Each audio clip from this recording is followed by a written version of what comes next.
For 5 generations. This town believed my family was rich. My father spent the last years of his life making sure they kept believing it. I am a Renwick. In Hawthorne Mill, that used to be a sentence that finished itself. The name was on the library. It was on a wing of the hospital. It was carved into a stone bench down by the river that I sat on as a child without once wondering who had paid for it.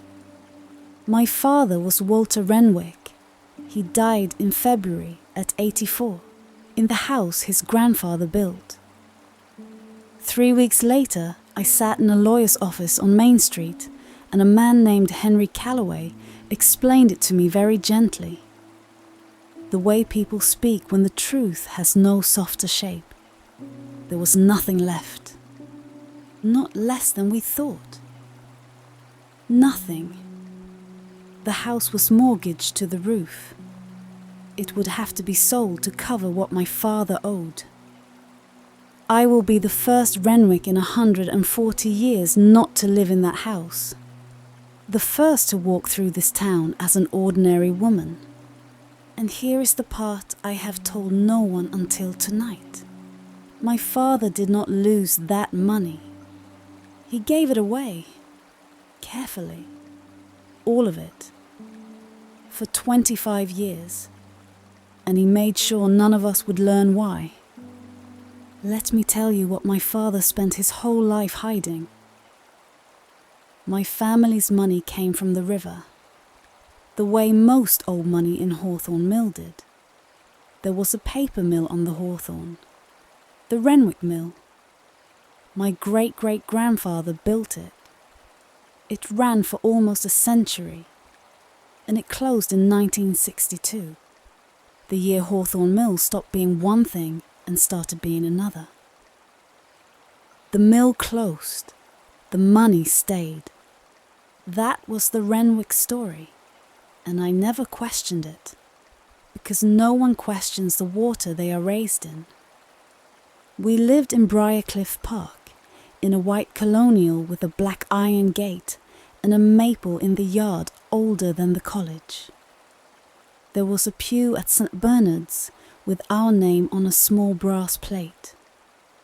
I was the kind of child other mothers were glad to see their daughters bring home. My father held all of it together. I want to be precise about him because the town had a word for Walter Renwick, and the word was correct. He kept things up. The hedges were square. The house was painted the year it needed painting. He wore the same 3 suits for 30 years and had them mended so finely you would never know. Club dues paid on the 1st of January. He stood when women entered a room, every time. He was, the town agreed, the last of a certain kind of man. What I did not know, what I could not have known, because he built his whole life so that I wouldn't, was what it cost him. Not money. I will get to the money. What it cost him to perform it. My father got up every morning of my childhood and went to a job. The job was being a Renwick, keeping the gate painted, keeping the name a certain weight. I thought I was watching a man simply be something. I was watching a man do the hardest work of his life. I just did not know it yet. I went looking for the simple explanation first. Everyone does. A man loses a fortune, and there is usually a reason with a name. A bad investment. A woman. A weakness kept in a drawer. I went into my father's study the week after the will was read, and I gave myself permission to find something ugly, because something ugly would at least have made sense. I found his desk in order. I found 30 years of tax returns in labelled folders. I found a man who, by every page in that room, had slowly and quietly run out of money, and not one page that told me how. Then Henry Calloway telephoned. He said there was a safety deposit box. My father had kept it at the firm for 25 years, in the old wing. The same wing, Henry mentioned, where he had settled a complicated estate the year before. I would need to come in with the key. The key was in my father's desk, in an envelope with my name on it. He had wanted me to find it. He had only wanted me to find it last. The box was long and grey, and heavier than it looked. Inside, it were not bonds, not deeds, not the things a family keeps in a box like that. Inside, it were ledgers, 11 of them, the cloth-bound kind, filled cover to cover in my father's small level hand. I sat down on the floor of that little room, and I read them. It took the better part of a day. And what they were was this. For 25 years, my father had been giving the money away, not to charities. Charities have galas, and galas have photographs, and there was not one photograph. He gave it to people, to particular people, by name. A page would carry a family's name, and a sum, and a single word. Tuition, roof, Linden Memorial. There was a house in River Bend pulled back from a foreclosure. I'm certain its owners still believe was a clerk's mistake. There were children in Mill Bottom who went to college on what they were told was a scholarship that did not in any office anywhere exist. 25 years, 11 books, a fortune taken apart one careful line at a time. On the inside cover of the first book, in that same level hand, my father had written 3 words. What we owed. Owed. As though 100 years of Renwick money had never, the whole time, quite been ours. That is the word that sent me looking for the rest.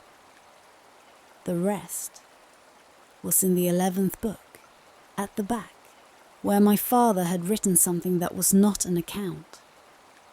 It was closer to a letter. It was not addressed to me.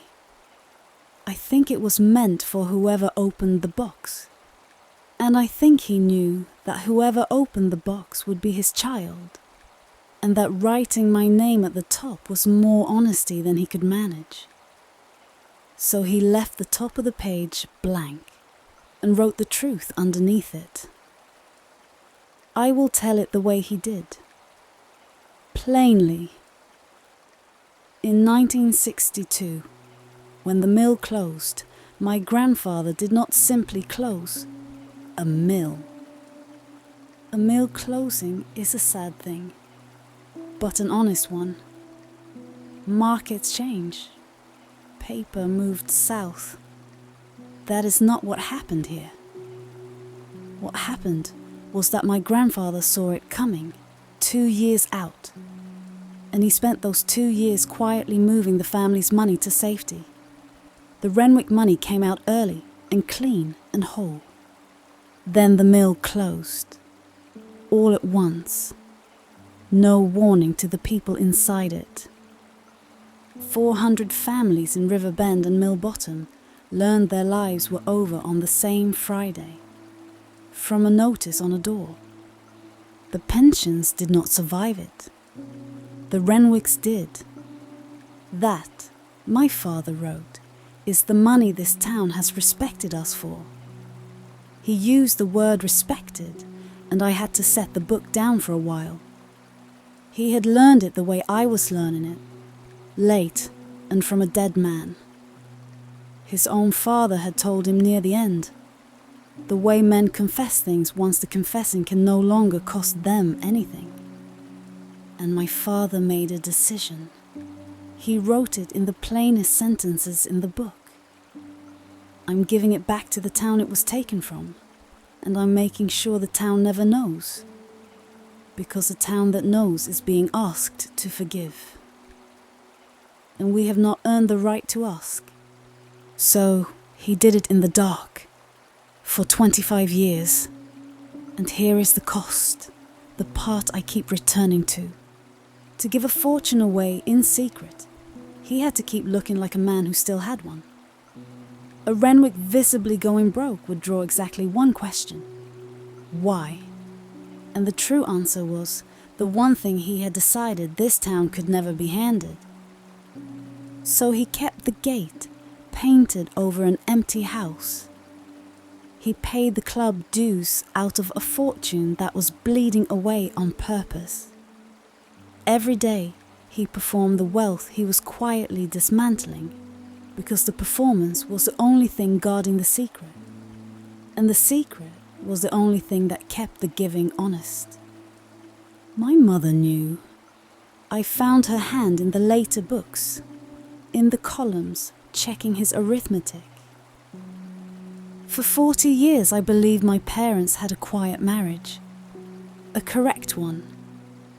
It was the most secret partnership in this town. And the secret it kept was not a sin. It was the opposite of one. My brother Charles wants to tell people I understand him. Charles stood in Henry Calloway's office and watched 140 years end in a single afternoon. What he found in that grey box was, to him, a rescue. Our father was not a man who failed. Our father was the finest man this town never knew it had. And Charles wants to stand up in St. Bernard's and say so. He's not wrong that it would work. This town loves a corrected story. We could sell the house and still keep the name. Turn Renwick from a word that means lost money into a word that means quiet grace. One conversation would do it. I have told him no. It has cost me my brother, for now. It may cost me him for good, because the moment we explain ourselves, we undo it. My father spent 25 years making sure the giving could never become a reputation. The instant the town knows, every dollar he returns stops being repayment and becomes a gift. Something generous, something owed. Back to us now, in the only currency this family ever truly collected. He did not give the money away to be loved for it. He gave it away so that at last it would not be ours. To tell the story is to take it back one more time. So, I am letting this town be wrong about us. They will say the Renwicks declined. They will say Walter was an old man who lost his grip. They will be gentle about it. And they will be completely wrong, and I will stand in the grocery line and let them. That is my inheritance. Not the house, not the name. It is the silence, the choosing every morning to be the smaller and sadder story. The week the house sold, I drove out to the diner on Route 9, a place no Renwick in 100 years had ever had reason to sit down in. A waitress named Doris poured my coffee before I asked for it. She looked at me a moment, a face she almost placed. She did not say my name. I held the cup with both hands, and I did not trust myself to speak. For 5 generations, this town believed my family was rich.